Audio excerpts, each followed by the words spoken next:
Alright, so for this week's discussion we're talking about any kind of art that we don't really see as art, so architecture, sculptures, there's kind of stuff you don't normally think of as art, and I'll be talking about architecture. I'll be talking about this old house. It was actually built in 1953, and as you can see, still looking beautiful.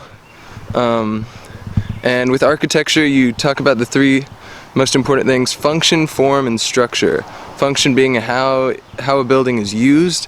This one is a house, obviously, so it's used for living, which is you need that. You need a house. But it does a good job. As you can see, it's old, it's clearly been worn down, but it stands up, which goes into structure, how it stands up. From being built in 1953, it's looking really good. It stands up strong. All the structures are very sound, and it's still a very good house. And then we talk about form, how it looks. It looks old, obviously, but it is an older house, so that makes sense, especially since it hasn't been renovated or anything like that recently. But that's what makes it kind of beautiful. Adds extra texture to it, as you can see the age and the depth of it, even from the outside. And then when you're also talking about architecture, it's good to talk about like what kind of architecture. This is a basic post and beam. It was built in 1953. There's nothing too special about the structure.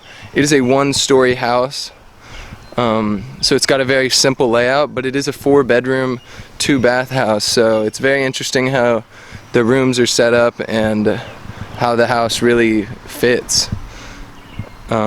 And then we're going to talk about the supporting skeleton, which is the frame. The frame of the house is very sturdy.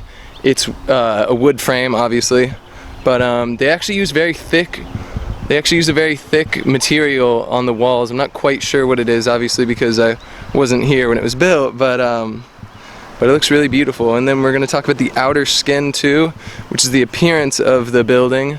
When you're talking about architecture, the appearance of this building, it's yellow, it's old, but it's also got a little life to it. If you take a look at some of the other houses on the street, you can clearly tell there was a methodical vision for the person that was building this neighborhood, or really this street, and you can really appreciate what kind of views they had when they were going for a very more colorful and vibrant view. So yeah, that was this week's discussion. I hope you guys enjoyed it. See you next time.